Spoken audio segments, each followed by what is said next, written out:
निवडून आल्यापासून मतदारसंघामध्ये म्हणजे पायाभूत सुविधांचं आपण भूमिपूजन करताय चांगल्या प्रकारे, म्हणजे कुठेतरी मतदारसंघ आता कुठेतरी विकासाच्या दृष्टिकोनातून साथ टाकताना पाहायला मिळतं. काय म्हणतात? मी जेव्हा प्रचाराला या मतदारसंघात फिरत होतो, मी आमदार नव्हतो, पण एवढंच लोकांना सांगत होतो की आपल्याला बराच बॅकलॉग आपल्याला या मतदारसंघात आता झाला आहे. मागच्या 10 वर्षामध्ये जे प्रयत्न व्हायला पाहिजे होते ते झाले नाहीत. जो एक मेसेज मंत्रालयाला विधान भवनामध्ये जायला पाहिजे की 288 पैकी कुडाळ मालवण पण एक मतदारसंघ आहे, हे विसरू नका, हे सांगायचं असतं, हे तिथे दाखवून द्यायचं असतं. तसे काही प्रयोग किंवा प्रकार झाले नाहीत, प्रयत्न झाले नाही. तर मी ज्या गोष्टी आयडेंटिफाय केल्या की मतदारसंघामध्ये काम करायचं आहे म्हणजे नेमकं काय करायचं आहे, कुठल्या दिशेने आपल्याला विकासाचा एजेंडा राबवायचा आहे, तर हे जे काही 10-15 प्रकल्प आहेत ह्याला चालना देण्यासाठी, त्याच्यातून मग रोजगार उभे राहू शकतात, त्याच्यातून पायाभूत सुविधा उभे राहू शकतात, पाणी कुठे पाण्याची अडचण असेल, कुठे रस्त्याची अडचण असेल, या सगळ्या गोष्टी मी निवडणुकीच्या अगोदर आयडेंटिफाय केल्या. त्याचा फॉलोअप सुरू केला, मंत्रालयात सुरू केला, विधिमंडळात तर मी स्वतः मांडले हे सगळे विषय. ह्याच्यातला असा एकही विषय नाही जो मी विधिमंडळात मांडला नाही. हा सगळा विषय विधिमंडळात मांडलेले विषय आहेत. मग तो आकारी पडचा विषय असेल, वनसंज्ञा असेल, महामार्गाचा विषय असेल, ड्रग प्रॉब्लेम असेल, बनावटी दारूचा विषय, हे सगळे विषय, गोहत्येचा विषय, सगळे विषय मतदारसंघाचे मी, आणि माझा 90% जो सभागृहामध्ये सहभाग राहिला माझ्या डिस्कशनचा, हा माझा मतदारसंघ केंद्रबिंदू राहिला. 90% जी चर्चा केली ती मी माझ्या मतदारसंघाबद्दल केली. जर मी इथेच रिझल्ट देऊ शकलो नाही तर मी इतर काय बोलणार आहे, हे विचार घेऊन मला मतदारसंघाला 21व्या शतकातला मतदारसंघ हा भूभाग दिसावा, याच्यासाठी माझे प्रयत्न आहे. हे जे डेफिसिट आहे, जे शहरामध्ये आहे आणि आपल्या ग्रामीण भागामध्ये, ते कमीत कमी कसं करता येईल ह्याच्यासाठी माझे प्रयत्न आहे. लवकरात लवकर ते प्रयत्न यशस्वी करण्यासाठी आमची मेहनत चालू आहे. महायुती सरकार आम्हाला योग्य ती मदत करते.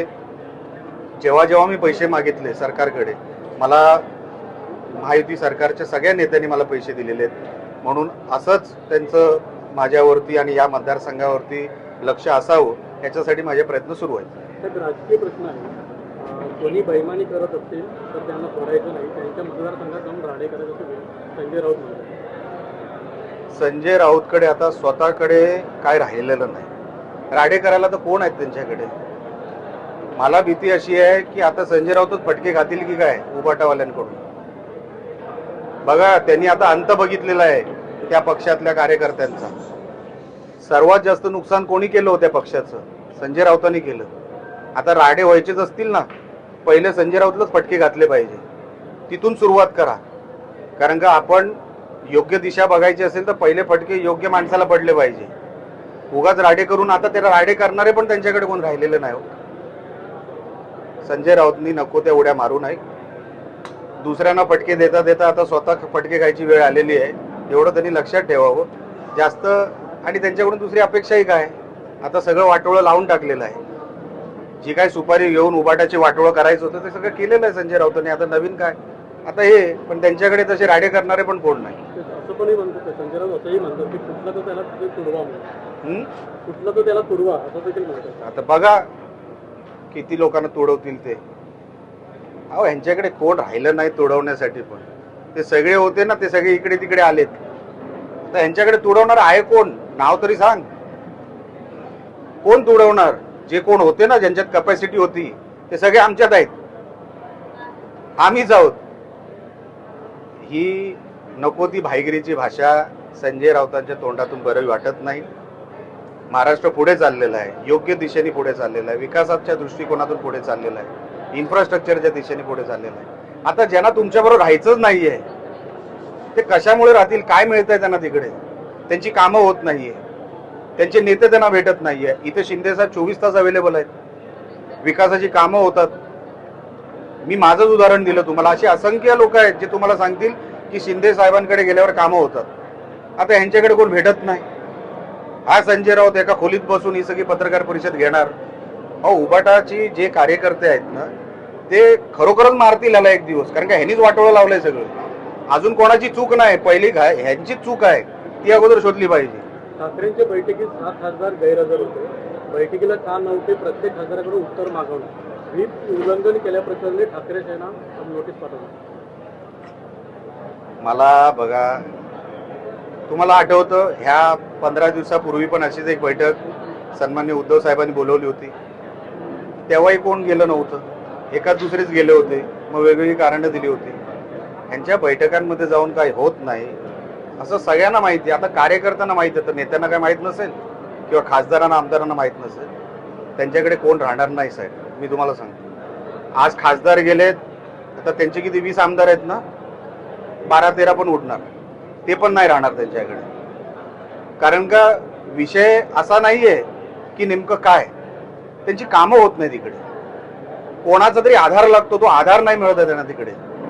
ही सगळी कामं करायला सरकारचा आधार पाहिजे, हो, नेत्यांचा आधार पाहिजे.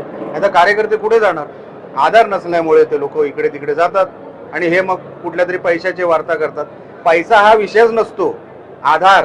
कुठे गेल्यावर माझी कामं होणार, माझ्या मतदारसंघातली कामं होणार, माझ्या गावातली कामं होणार, हा विषय असतो. त्याच्या पलीकडे काय? संपर्कात आहेत का ही माणसं आमदार?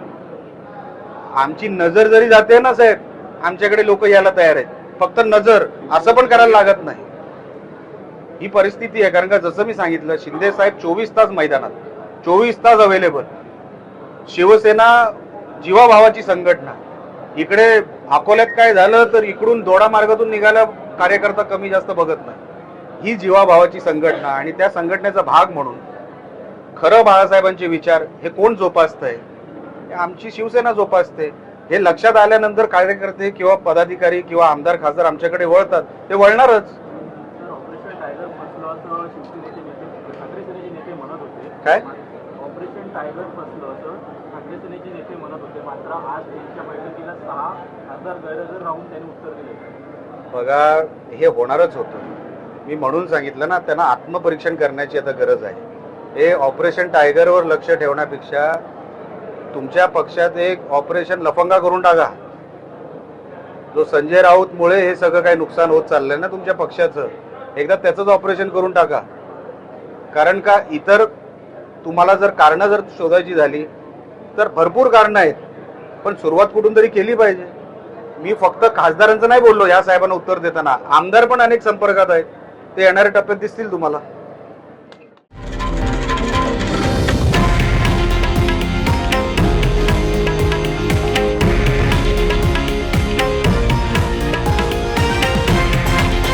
हे आहे देशातील नंबर 1 न्यूज नेटवर्क आणि आपण पाहत आहात TV9 मराठी, एकमेव.